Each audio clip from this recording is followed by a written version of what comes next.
ಶಾಸಕ ಸ್ಥಾನಕ್ಕೆ ರಾಜೀನಾಮೆ ಕೊಟ್ಟಿರುವಂತಹ ಡಾಕ್ಟರ್ ಜಾಧವ್ ಇವತ್ತೇ ಕಾಂಗ್ರೆಸ್ನ ಪ್ರಾಥಮಿಕ ಸದಸ್ಯತ್ವಕ್ಕೂ ರಾಜೀನಾಮೆ ಕೊಡ್ತಾರೆ ಅನ್ನುವಂಥ ಮಾಹಿತಿ ಸಿಗ್ತಾ ಇದೆ.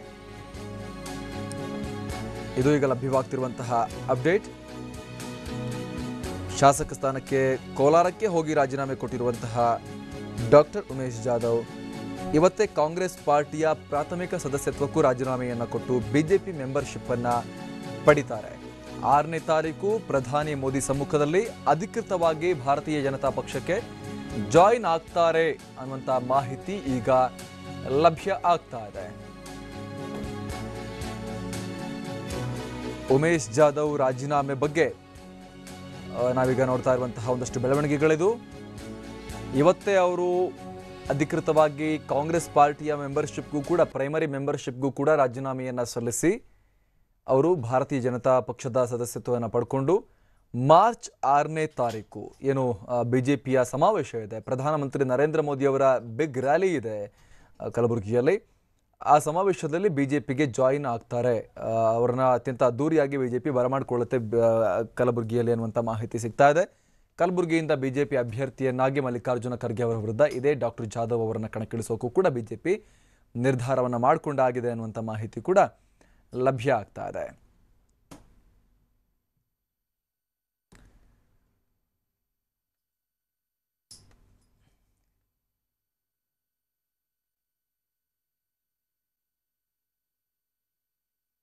ಸಮನ್ವಯ ಸಮಿತಿ ಸಭೆ ಕೂಡ ಒಂದು ಕಡೆ ನಡೀತಾ ಇರುವಂಥದ್ದು, ಮತ್ತೊಂದು ಕಡೆ ಸ್ಪೀಕರ್ಗೆ ಜಾಧವ್ ರಾಜೀನಾಮೆಯನ್ನು ಸಲ್ಲಿಸಿದ್ದಾರೆ. ಚಿಂಚೋಳಿ ಶಾಸಕ ಉಮೇಶ್ ಜಾಧವ್ ರಾಜೀನಾಮೆಯನ್ನು ಸಲ್ಲಿಕೆ ಮಾಡಿದ್ದಾರೆ. ಅವರು ಬಿಜೆಪಿಗೆ ಸೇರ್ಪಡೆಯಾಗಿ ಮಲ್ಲಿಕಾರ್ಜುನ ಖರ್ಗೆ ಅವರ ವಿರುದ್ಧ ಬಿಜೆಪಿ ಅಭ್ಯರ್ಥಿಯಾಗಿ ಕಣಕ್ಕಿಳಿಯೋದು ಆಲ್ಮೋಸ್ಟ್ ಈಗ ಫೈನಲ್ ಆಗಿದೆ. ಬಿಜೆಪಿ ನಾಯಕರು ಅವರಿಗೆ ತುಂಬ ಭರವಸೆಗಳನ್ನು ಕೊಟ್ಟಿದ್ದಾರೆ. ನೀವು ಬನ್ನಿ, ನಾವು ನಿಲ್ಲಿಸ್ತೀವಿ, ನಿಮ್ಮನ್ನು ಗೆಲ್ಲಿಸ್ಕೊಂಡು ಬರೋ ಜವಾಬ್ದಾರಿ ನಮ್ಮದು ಅನ್ನುವಂಥ ಮಾತನ್ನು ಭರವಸೆಯನ್ನು ಕೊಟ್ಟಿದ್ದಾರೆ ಅನ್ನುವಂಥ ಒಂದು ವಿಚಾರವನ್ನು ಜಾಧವ್ ಸಹೋದರ ರಾಮಚಂದ್ರ ಅವರು ಹೇಳ್ತಾ ಇದ್ರು. ಆಗ ಟಿವಿನ ಜೊತೆ ಮಾತನಾಡ್ತಾ ಹೇಳ್ತಾ ಇದ್ರು. ಜೊತೆಗೆ ಒಂದಷ್ಟು ಸಮುದಾಯದ ಮುಖಂಡರುಗಳು ಕೂಡ ಬೆಂಬಲವನ್ನು ಕೊಟ್ಟಿದ್ದಾರೆ ಅನ್ನುವಂಥ ಮಾತನ್ನು ಕೂಡ ಇಲ್ಲಿ ರಾಮಚಂದ್ರ ಅವರು ಹೇಳ್ತಾ ಇದ್ರು. ಲಂಬಾಣಿ ಸಮುದಾಯಕ್ಕೆ ಸೇರ್ತಾರೆ ಡಾಕ್ಟರ್ ಜಾಧವ್ ಅವರು, ಉಮೇಶ್ ಜಾಧವ್ ಅವರು ಸರ್ವಿಸ್ನಲ್ಲಿದ್ದಂಥವ್ರು, ಒಬ್ಬ ಅಧಿಕಾರಿಯಾಗಿದ್ದಂಥ ಅಖಿಲ ಭಾರತ ಸೇವೆಯ ಅಧಿಕಾರಿಯಾಗಿದ್ದಂಥ ವ್ಯಕ್ತಿ ರಾಜಕಾರಣದಲ್ಲಿ ಏನಾದರೂ ಮಾಡಬೇಕು ಅಂತ ಹೇಳಿ ರಾಜೀನಾಮೆಯನ್ನು ಕೊಟ್ಟು ರಾಜಕಾರಣವನ್ನು ಆರಂಭ ಮಾಡಿದರು. 2 ಸಲ ಗೆದ್ದಿದ್ದಾರೆ ಜಾಧವ್ ಅವರು.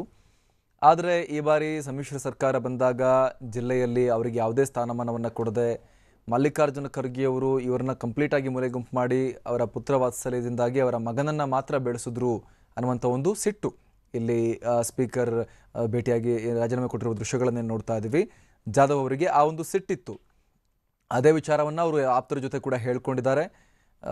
ಅದೇ ವಿಚಾರ ಅವರು ಕಾಂಗ್ರೆಸ್ ಬಿಡೋಕೆ ರಾಜೀನಾಮೆ, ಶಾಸಕ ಸ್ಥಾನಕ್ಕೆ ರಾಜೀನಾಮೆ ಕೊಟ್ಟು ಕಾಂಗ್ರೆಸ್ ಗುಡ್ ಬೈ ಹೇಳಿ ಬಿಜೆಪಿಗೆ ಬರೋಕೆ ಕಾರಣ ಅನ್ನುವಂಥ ಮಾತುಗಳು ಕೂಡ ಈಗ ಕೇಳಿ ಬರ್ತಾ ಇದೆ. ನನಗೆ ನೆಲೆ ಇಲ್ಲ, ಒಂದು ವೇಳೆ ಕಾಂಗ್ರೆಸ್ನಲ್ಲಿ ಮುಂದುವರೆದ್ರೂ ಕೂಡ ಮಲ್ಲಿಕಾರ್ಜುನ ಖರ್ಗೆ ಅವರು ಅವ್ರ ನಂತರ ಅವ್ರ ಮಗನೇ ಅಲ್ಲಿ ಬೆಳೆಸ್ತಾ ಇದ್ದಾರೆ ಬಿಟ್ಟರೆ ನನಗಂತೂ ಯಾವುದೇ ಸ್ಥಾನಮಾನ ಸಿಗಲ್ಲ ಅಂತ ಅವರಿಗೆ ಸ್ಪಷ್ಟವಾಗಿ ಗೊತ್ತಾಗಿರೋದ್ರಿಂದಾಗಿ ಅವರು ರಾಜಕೀಯ ಭವಿಷ್ಯವನ್ನು ಅರಸಿ ಏನಾದರೂ ಕೂಡ ಮಾಡಲೇಬೇಕು ಅನ್ನೋ ಕಾರಣಕ್ಕೋಸ್ಕರ ಬಿಜೆಪಿ ಕಡೆ ಹೆಜ್ಜೆ ಹಾಕಿದ್ದಾರೆ. ಅವರಿಗೆ ಬಿಜೆಪಿಗೆ ಬಂದರೆ ಲೋಕಸಭಾ ಸೀಟ್ ಕೂಡ ಪಕ್ಕಾ ಅವರಿಗೆ ಬಿಜೆಪಿ ಭರವಸೆಯನ್ನು ಕೊಟ್ಟಿದೆ.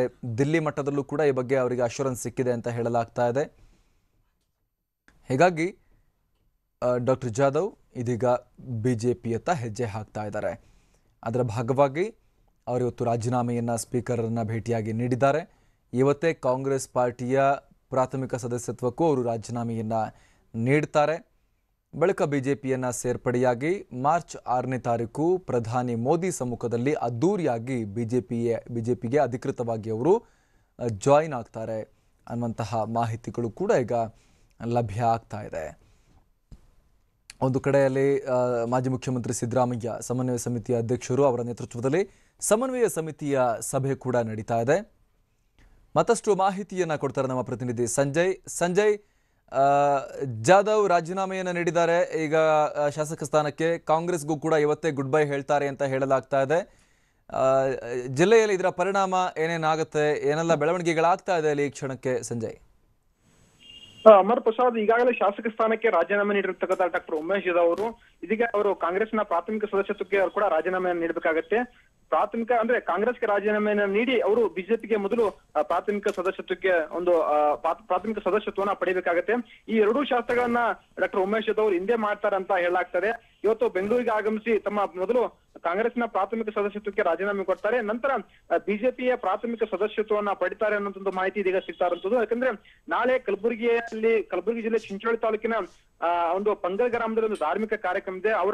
ಅವರ ಗ್ರಾಮದ ಪಕ್ಕದ ಊರಿದು, ಅವರೇ ಮುಂದೆ ನಿಂತುಕೊಂಡು ಈ ಕಾರ್ಯಕ್ರಮವನ್ನ ನಡೆಸ್ತಾ ಇರುವಂತದ್ದು. ಹೀಗಾಗಿ ಆ ಕಾರ್ಯಕ್ರಮದಲ್ಲಿ ಪಾಲ್ಗೊಳ್ಳಿಕ್ಕೆ ಇವತ್ತೇ ರಾತ್ರಿ ಕಲಬುರಗಿಗೆ ಡಾಕ್ಟರ್ ಜಾಧವ್ ಅವರು ಬರ್ತಾ ಇದ್ದಾರೆ. ಹೀಗಾಗಿ ಇವತ್ತೇ ಎಲ್ಲ ಅಂದ್ರೆ ಏನು ಕಾಂಗ್ರೆಸ್ಗೆ ರಾಜೀನಾಮೆಯನ್ನು ನೀಡೋದು, ಜೊತೆಗೆ ಬಿಜೆಪಿಗೆ ಪ್ರಾಥಮಿಕ ಸದಸ್ಯತ್ವನ ಪಡೆದು ಎಲ್ಲ ಒಂದು ಏನು ಶಾಸ್ತ್ರಗಳಿದೆ ಅವನ್ನೆಲ್ಲನೂ ಕೂಡ ಮುಗಿಸ್ಕೊಂಡೇ ಇವತ್ತು ಬರ್ತಾರೆ ಅಂತ ಹೇಳಲಾಗ್ತದೆ.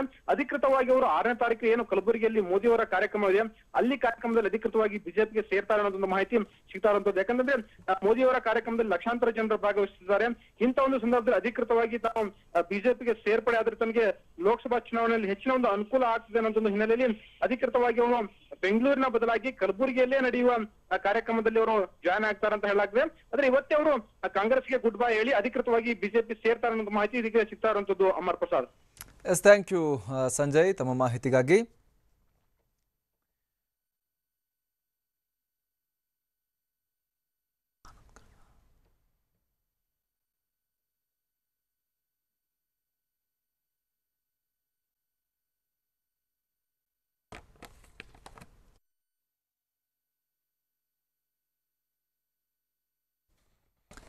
ಮಾರ್ಚ್ 6ನೇ ತಾರೀಕು ಕಲಬುರಗಿಯಲ್ಲಿ ಅಧಿಕೃತವಾಗಿ ಜಾಧವ್ ಬಿಜೆಪಿಗೆ ಸೇರ್ಪಡೆಯಾಗ್ತಾರೆ ಅನ್ನುವಂಥ ಮಾಹಿತಿ ಕೂಡ ಈಗ ಸ್ಪಷ್ಟವಾಗ್ತಾ ಇದೆ.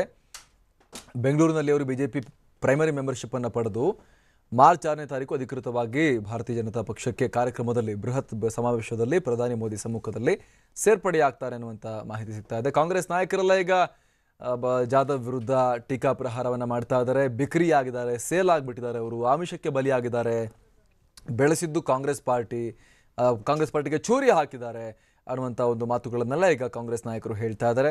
ವಿಶೇಷವಾಗಿ ಈಶ್ವರ್ ಖಂಡ್ರೆ ಅವರು ಜಾಸ್ತಿ ಏನು ಹೇಳದೆ ಹೋದರೂ ಕೂಡ ದಿನೇಶ್ ಗುಂಡೂರಾವ್ ಅವರಂತೂ ಹೇಳಿರುವ ಶಬ್ದಗಳೇ ಇದು.